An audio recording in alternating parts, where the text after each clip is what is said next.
Left-wing liberals more strongly identify along ideological axes.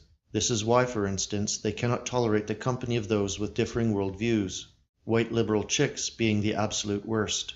And although there isn't enough data at hand at present, one can suspect that shitlibs are more likely to wander and become itinerants, always looking for a shiny new city to infest. Personality studies have found that liberals tend to be more novelty-seeking, or to put it less charitably, they tend to have higher disgust thresholds. This desire for novelty and filth probably contributes to the shitlib born-to-run-away compulsion. They just can't handle too much niceness, whiteness, order, and comfortable functionality. The rootlessness of the modern liberal is intimately connected to their ideological fence-guarding in a positively reinforcing feedback loop. She leaves home for a strange new locale, loses touch with everyone before her, then finds new friends at work, bar crawls, or expediently through shared housing. Each move in her life brings more severing of social connections, and greater stress finding and stringing together replacements, family connections most often being surrendered for good. There's very little organic or authentic thread tying together the nomadic shitlib with her new sets of friends. No common upbringing, no schooling experiences, no history or unique local culture, and most importantly, no shared memories which are the most powerful bonding agents. Into this toxic atomization, the one binding vector strong enough to overcome the disintegration of traditional social and family bonds is ideology.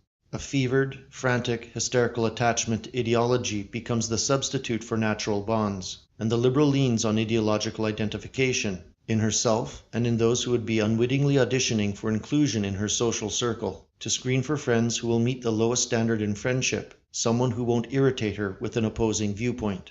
This is why the shitlib friendship, and similarly romantic relationships in the big blue cities are typically superficial, transient, and transactional.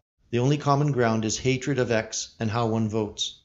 When ideology is the foundation of a friendship, those mystic unspoken bonds of reassuring familiarity get twisted into a grotesque facsimile of affinity, one based on an overweening insistence of ideological compatibility and purity. With nothing else to connect them to each other, the liberals rely on ideology to shoulder the burden of standing in for the missing authenticity.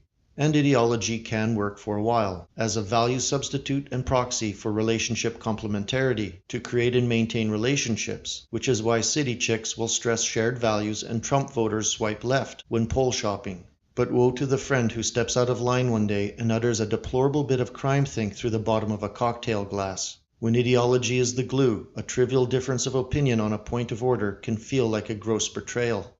The problem is in the long run. Besides the odd lapse into crime think, shitlib relationships dissolve easily and perfunctorily, with work relocations and life stage changes that demand more social involvement and commitments than simply ideological conformism.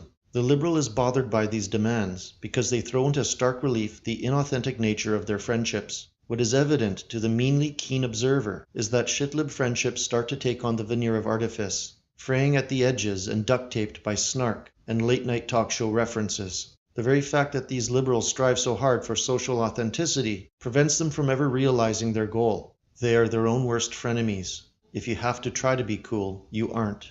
And since conservative has become the new cool, operating as the only authentic counterculture in the West at present, it can be argued that right-wing politics are about as hip as they've been in a very long while.